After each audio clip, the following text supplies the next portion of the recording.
El 26 de octubre del 2019 se enfrentaban en Yokohama, Japón, Inglaterra contra Nueva Zelanda, en la primera de las semifinales del Mundial. Ambas selecciones tenían la obligación de responder a sus federaciones, a la prensa, pero sobre todo a los aficionados. Quedar eliminados no era una opción para ninguna de las dos escuadras. Inglaterra venía de un Mundial desastroso en el 2015, en donde no pudo pasar de la fase de grupos, quedando en tercer lugar por debajo de Australia y Gales. La decepción había sido aún mayor si tomamos en cuenta que el Mundial se jugó en casa. Pero esta vez, Inglaterra tenía en el banquillo a Eddie Jones, que venía de hacer de los japoneses toda una sensación y potencia mundial. En estos años, Jones le había podido regresar identidad, pundonor y buen juego a la escuadra de la Rosa. Sin embargo, tal vez, incluso los neozelandeses tenían una mayor presión. A pesar de ser el campeón reinante, los All Blacks venían de quedar en tercer lugar de la Championship, con tan solo 6 puntos, y los especialistas venían pidiendo el cambio de su entrenador, Steve Hansen. Las exigencias a esta escuadra en ocasiones resulta inverosímil, ya que la mayoría del tiempo se les exige más que perfección. Nueva Zelanda estaba plantado en el grupo B con Sudáfrica, Italia, Namibia y Canadá, mientras que Inglaterra estaba en el grupo C con Francia, Argentina, Estados Unidos y Tonga. Ambos tuvieron una fase de grupos tranquila, y no pudieron disputar su último duelo a causa de un tifón que azotó Japón, Nueva Zelanda contra Italia e Inglaterra contra Francia. Que en el caso de que Inglaterra hubiera perdido ese encuentro, las llaves se pudieron haber dado de una forma completamente diferente. En la fase de grupos, Nueva Zelanda marcó 157 puntos y 22 en contra, mientras que Inglaterra 119 puntos a favor y 20 en contra, ambos en primer lugar con 16 y 17 puntos respectivamente. Una vez colocados en cuartos de final, Inglaterra doblegó al subcampeón del mundo actual Australia por 40-16. Por su parte, los de negro vencieron a Irlanda, 46-14. El escenario no podía ser mejor.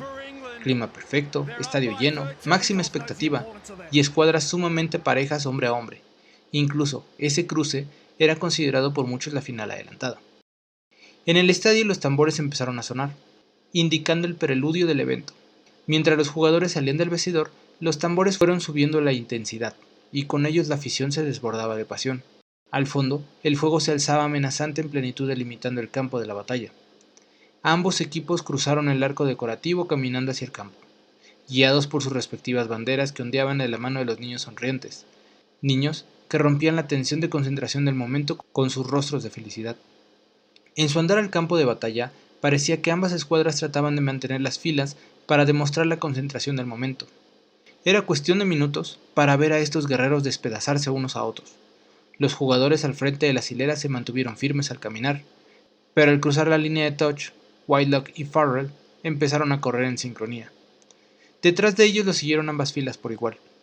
Parecía una obra de danza completamente sincronizados, dándonos a entender que este partido sería un juego que se definiría por quién lograra cometer menos errores.